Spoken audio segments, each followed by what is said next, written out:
At the age of 11, I saw a film about Antarctica. This film inspired me to become the first person in history to have walked to the North and South Poles. On these expeditions 20 years ago, I witnessed firsthand the effects of climate change and global warming at both poles. An early breakup of the sea ice nearly spelt death for the entire team on the Arctic Ocean. We are committed to the preservation of Antarctica and have named our organisation 2041 after the year 2041, when the moratorium on drilling and mining in the Antarctic will be up for review, and the fate of the last great wilderness will hang in the balance. We realise that the promotion of renewable energy worldwide is the only way to preserve Antarctica. The only reason that people would exploit Antarctica is for its resources. And if we are using clean, renewable energy in the real world, there will be no reason to go and destroy Antarctica. In cooperation with the Russian Antarctic Division, our first action over 7 years was to remove 1,500 tons of garbage and rubbish from Bellingshausen Station on King George Island, Antarctica. Over the last 6 years, our Inspire Antarctic expedition teams have helped design and build the world's first renewable energy education station in Antarctica, the E-Base. These annual expeditions inspire students and business executives to focus on leadership, teamwork, and sustainable initiatives. In 2008, we at 2041 made Antarctic history by living at the E-Base for 2 weeks solely using renewable energy, communicating our message to a global audience. If it can be done in Antarctica, it can be done anywhere. I have dedicated my life to inspiring young people and industry leaders through action, not words, engaging them in a real dialogue on environmental issues and challenging them to be champions for positive change.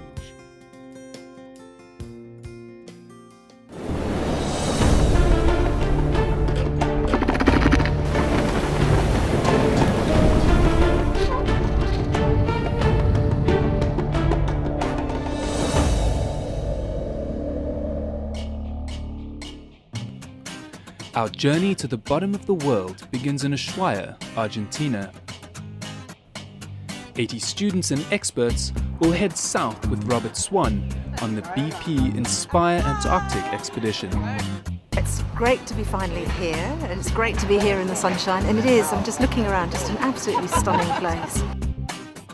Arriving and seeing the mountains and the glaciers as we came in, and breathing some fresh air after being such a long time on a plane has been fantastic.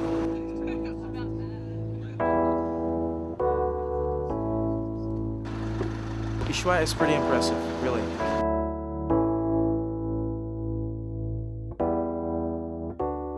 Just the world experience that's represented here on the team, and then having this experience together, it's once in a lifetime. The team's first mission is a hike up to the Marshall Glacier, which year by year is retreating up the mountainside, and now no longer accessible to hikers.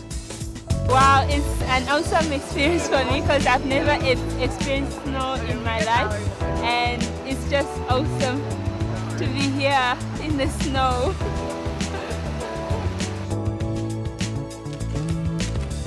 We just walked up a very, very, very steep hill to get to the bottom of the glacier here in Argentina. In the snow.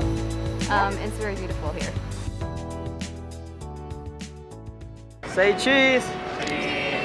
The next morning finds us at the dock, moments away from departing. On the count of 3, you just do a bonsai, hands in the air, okay?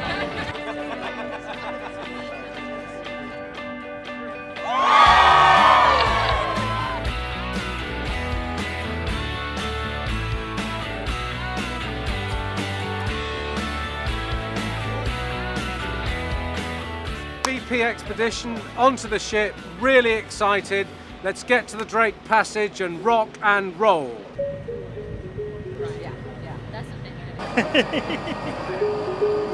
With the gangway stowed and the final rope thrown, the real adventure begins. This is it, here we go. Excellent team of young, very enthusiastic people. I'm really looking forward to this trip. It's going to be just fantastic. We're gonna see you, penguins. We're gonna rock your socks if you wear them. Antarctica, here we come. Saying goodbye to Ushuaia right now and ready to start this voyage. From now on, civilization. That's it. That's the end of the world as we built. And that's where we're going. A quick weather update from Jumper. Well, we've got northeasterlies and it might be rough. Oh no! And we're on our way. This is a drill. This is a drill. Report to your lifeboat stations. Report to your lifeboat stations.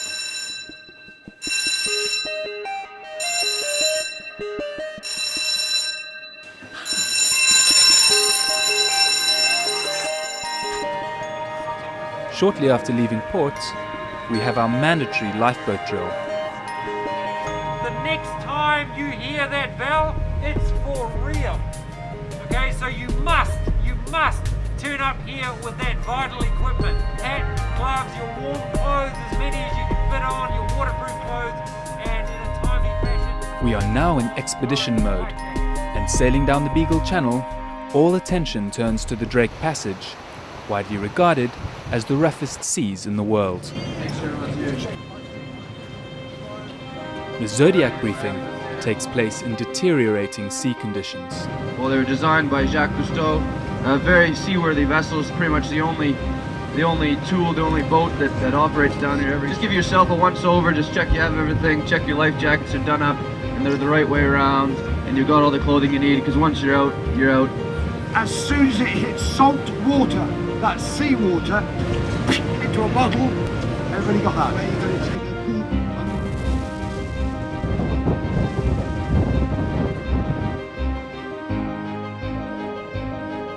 I feel like I got a closer sense of what life is about, like a journey, and it's going to end somewhere, but you don't know where you're going.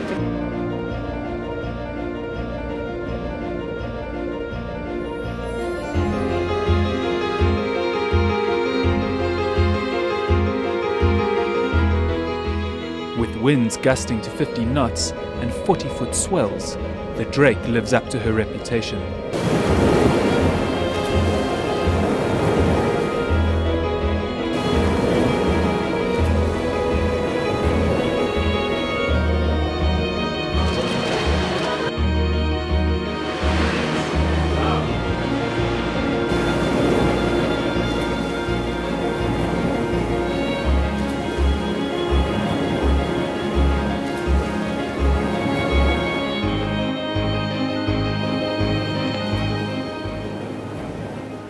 Despite the worst storm of the season, the BP team continue to collaborate and develop their expedition goals, grappling with the complex issues surrounding climate change.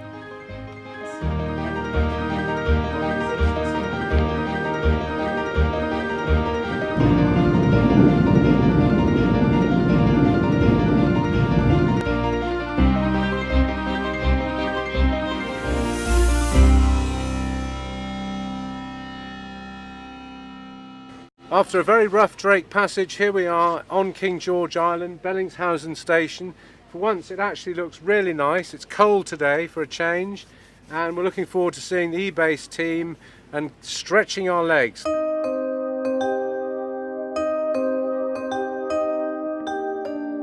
I don't think many people in their lives will be able to say that they've been onto this continent with someone as important and as special as Rob, so I think it's just incredible to be able to feed off his leadership skills, feed off his general persona. It's just fantastic. I am absolutely ready for it. Excited, delighted.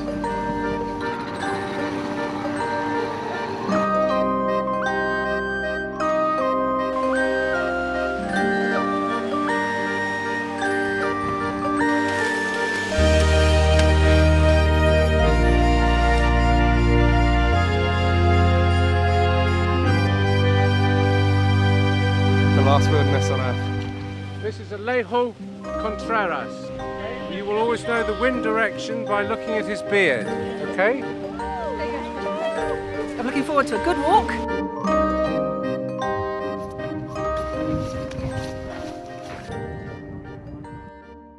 Remember I told you this morning down here was where all the rubbish was, all the garbage, stretching from the Russian station all the way along the beach to that corner. 1,500 tons of it, all gone.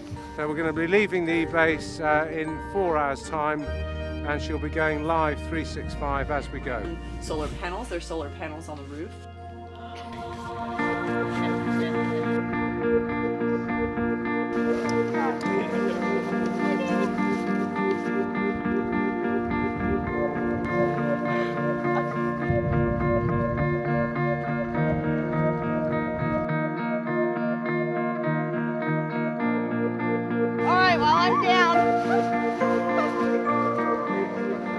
No, this is crazy. I'm touching a glacier. I can lay down on a glacier.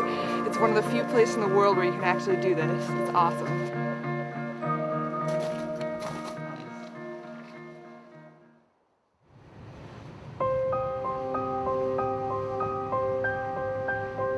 So we're here at Enterprise Island on the edge of Wilhelmina Bay, on the centre of the Antarctic Peninsula. It's snowing, it's blowing about 12 knots, so it's actually a pretty good Antarctic day for this time of year. And we're going to get in our little rubber boats here, and we're going to go exploring.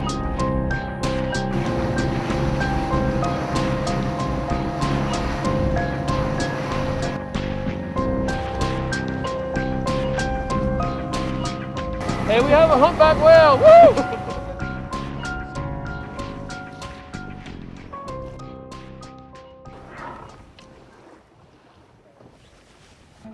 In the next bay, we come across the wreck of the Gouvernorn, a Norwegian whaling vessel which ran aground in the early 1900s. An eerie reminder of the history of exploitation in these waters.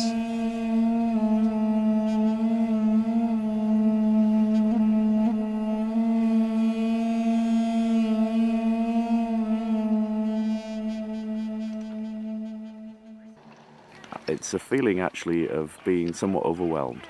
The enormity of this continent is just amazing.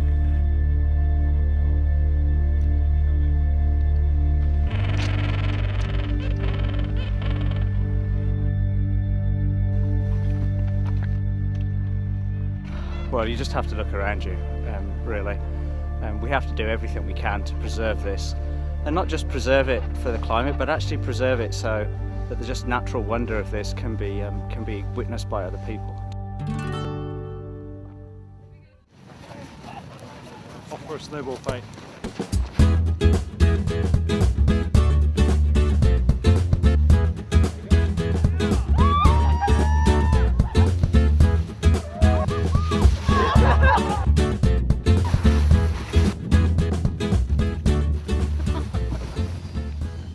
Classic.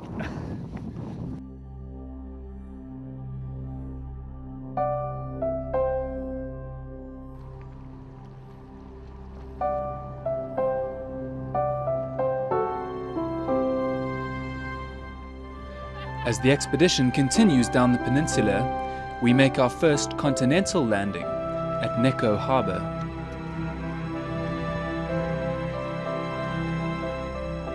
This is Leadership on the Edge, the BP team on fire. What a fantastic day. We continue into Paradise Bay for a planned night of camping on the ice.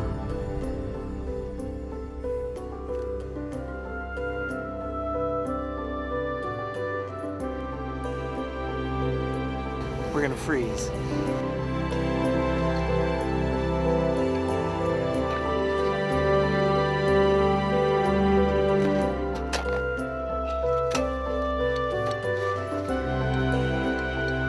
Behind us up there, if you go to the top of that hill, it's 3,000 miles to the pole, and we are in Paradise Harbour with some very, very fine campers. Fine indeed. Just loving to be here and working as a team.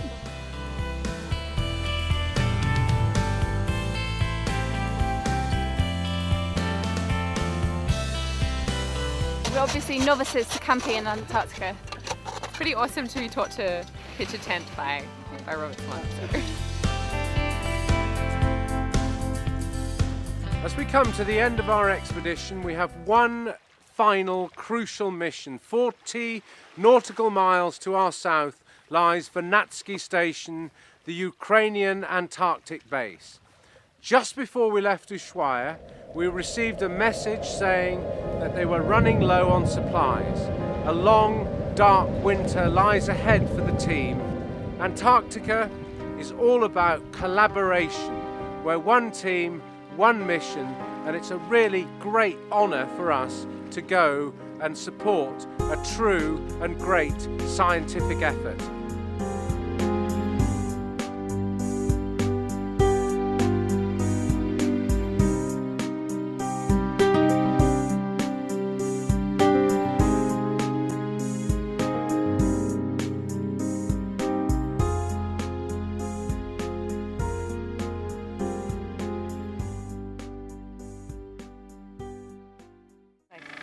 I can feel the peace here, and also I think it's very important. We should protect this area by taking some actions. We have to get on and get going. We have limited time, and if we don't, all these things we're taking for granted may not be here, and that would be really a tragedy.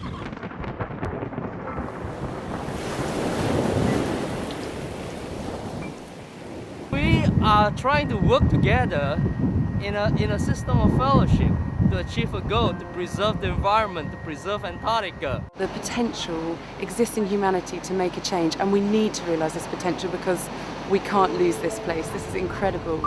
There isn't a single person on this trip that could have hidden their excitement, their glee for what they had just experienced. I think it completely transformed people's expectations, and now the sky's the limit. But I'm pretty confident that there will be a whole series of actions taken which wouldn't have happened otherwise, and that there will be a number of people who are truly affected by this in a way that changes the course of their lives. You have one more person that will fight for Antarctica, that's for sure. And I hope you all now know why I hold this place so close to my heart, and I hope that all of you will have Antarctica inside you forever. You are now part of a unique community, the BP Inspire Antarctic Expedition. And this honour for you comes with responsibility.